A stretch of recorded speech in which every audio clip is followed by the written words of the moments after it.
abagiye kw'isi yose muze tuvuge ubutumwa bwose twahawe n'Imana, twamamarize ishengero dutumire urundi rwaruka rwo kuza kwa Yesu, kuko ari we yadukunze bitangaje.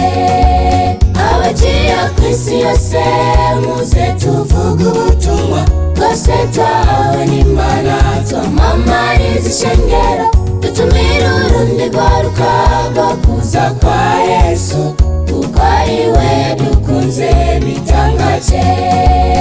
Nimuze dufatanye twese nk'urwaruka kuvuga ubutumwa bwiza twahawe n'Imana, kugira Yesu niyazaza asange twiteguye, maze atujyaniriwe ibudapfa.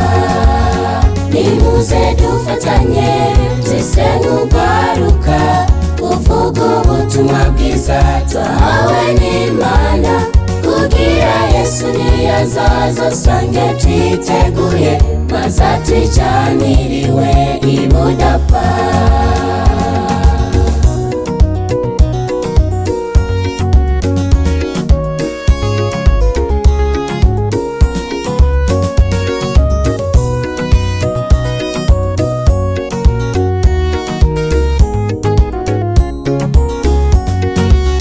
Ninaco gituma abagiye kw'isi yose dukwiye kwitegurira umwami yadukunze, kugira Yesu niyazaza twambike ikamba ry'ubugingo twateguriwe n'Umukiza.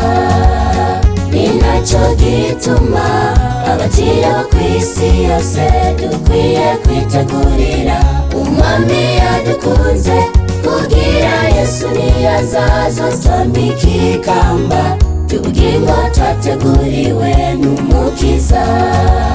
Nimuze dufatanye twese nk'urwaruka kuvuga ubutumwa bwiza twahawe n'Imana, kugira Yesu niyazaza asange twiteguye, maze atujyaniriwe ibudapfa. Nimuze dufatanye twese nk'urwaruka kuvuga ubutumwa bwiza twahawe n'Imana, kugira Yesu niyazaza asange twiteguye, maze atujyaniriwe ibudapfa.